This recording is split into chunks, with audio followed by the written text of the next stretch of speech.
going to discuss third problems related to your advanced tax. Now let us see what they have given in this question. Now they have given Mr. Das has estimated the following income for the financial year 2018-19.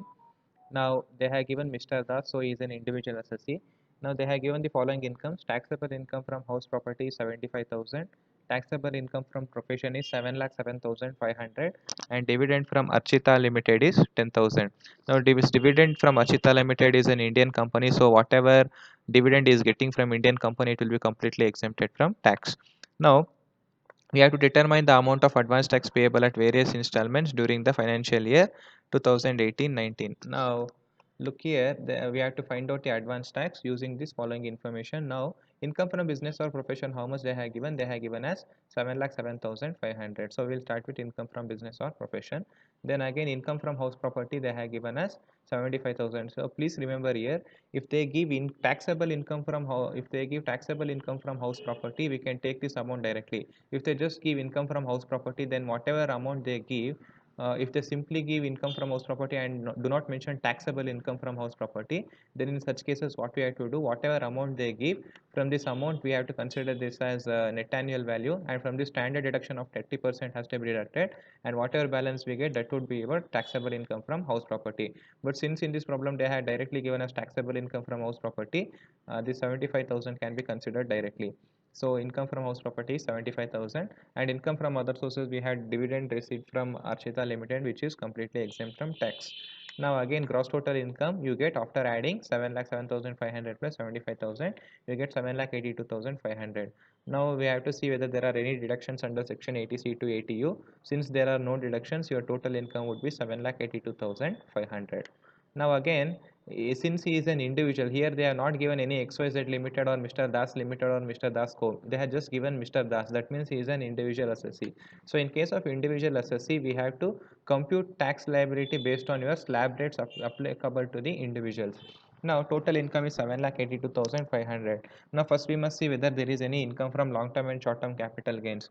Now in this problem there are no short term and long term capital gains. If there are any short term and long term capital gains, first we have to compute tax on the short term and long term capital gains. On the balance of total income we have to apply slab rates. So since in this problem there are no STCG or LTCG, on this total income we can directly apply this slab rates. So total income is almost 7,82,500. Now we have to find out tax on this 7,82,500 rupees of total income. Now, as we know, for individual up to 2,50,000, rate of payment of tax is completely nil. Then from next 2,50,000 to 5 lakh rupees, the percentage of tax would be 5%. So up to 2,50,000 is nil. So from next 2,50,000 to 5 lakh, in this 7,82,500, we have to calculate 5%. That means from next 2,50,000 to 5 lakh, how much amount would be there? It would be 2,50,000. So on this 2,50,000, we have to calculate tax at the rate of 5%, which would be amounting to 12,500. Then again, after this 5 lakh, next slab is 5 lakh to 10 lakh rupees, 20% slab is applicable. Now, since we do not have more than 10 lakh here, so our third slab will be 5 lakh to 7,82,500. So 5 lakh to 7,82,500, how much amount of income we have? You take difference between these two, it will be 2,82,500. So on this 2,82,500, 20% of tax is applicable. So 2,82,500 you multiply into 20%, you will get 56,500. Now add both these 12,500 and 56,500, your tax amount is 69,000.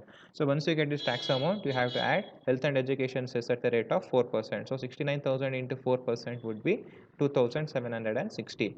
So 69,000 plus 2,760, your advance tax liability is 71,760.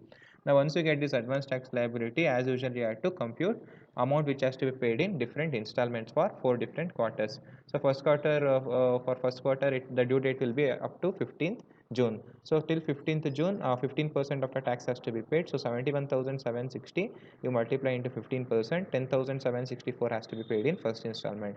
Then again by the end of second installment, that is on or before September 15th, 45% has to be paid. But since 15% is already paid in first installment, remaining 30% you have to compute for second installment. So 71,760 multiply into 30%, you will get 21,528.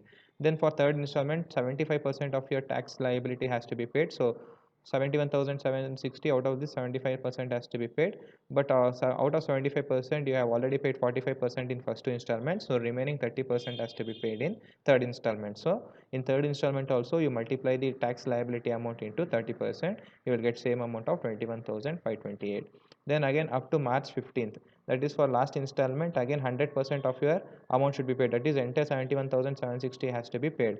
So out of 100%, 75% is already paid in first three installments, so remaining is 25%. So tax liability amount multiplied to 25%, you will get 17,940, and add all these things together and see whether it matches with your tax liability amount. So this is how we have to solve the problem. Now this is your problem number 3. Hope you have understood. In case if there are any doubt, please to ask me. Thank you.